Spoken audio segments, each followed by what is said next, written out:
I love talking about self-care, and that's because self-care is severely misconstrued. So when we think about self-care, for the most part, what comes to mind?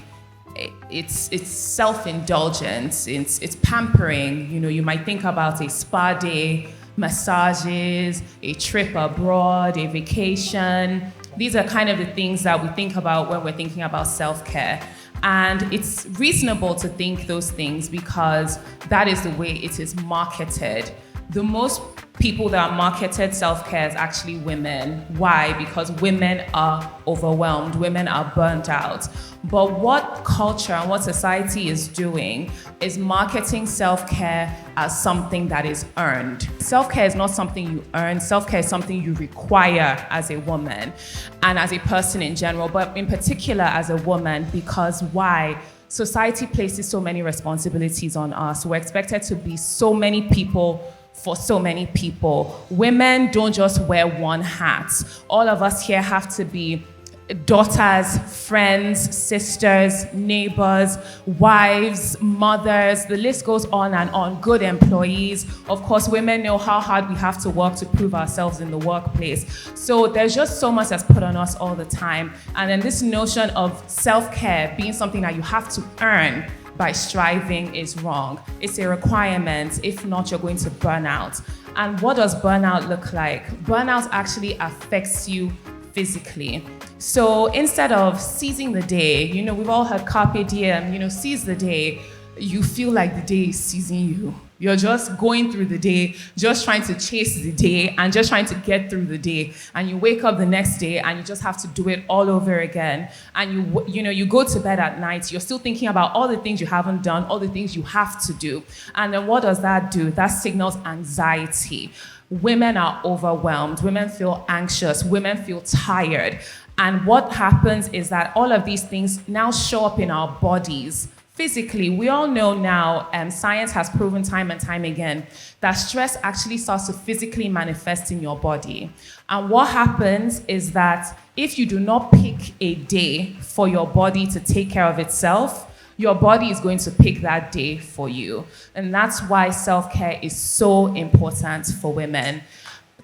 And the thing about self-care as well is it's a little bit difficult to talk about self-care in this way, but self-care sometimes is actually not fun.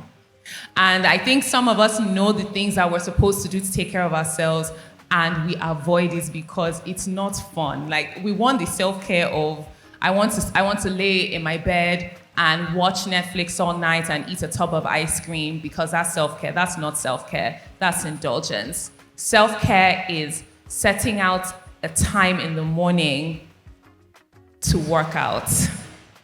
That is self-care. Self-care is exercising. Self-care is, even if you're not going to do anything drastic, it's waking up to walk around your compound in the morning for 30 minutes. We all know how important movement is, what movement does in terms of your weight and your muscle mass and how strong you are physically, but it also reduces stress. So one quick thing that you can do is just set out some time in the morning to take a walk.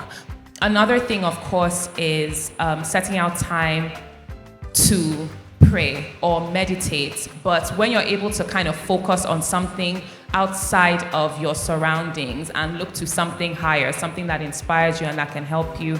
So doing that in the morning, you'll find that taking those pauses, setting out time in the morning to pray or meditate or journal, setting out a bit more time to work on yourself physically. These are small things that you can do that help you take charge of the day. And when you do things like that, you're actually entering the day as opposed to the day entering you.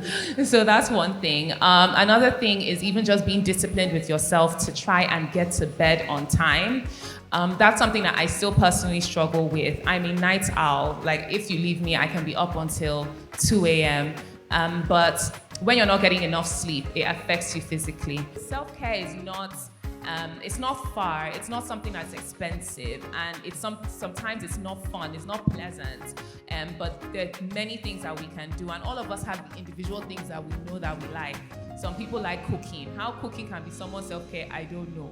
But if it works for you, If it works for you, then, I love it. So there are individual things that we all know that we like, but there are things that we can do that are all around us that will give us a sense of self-care.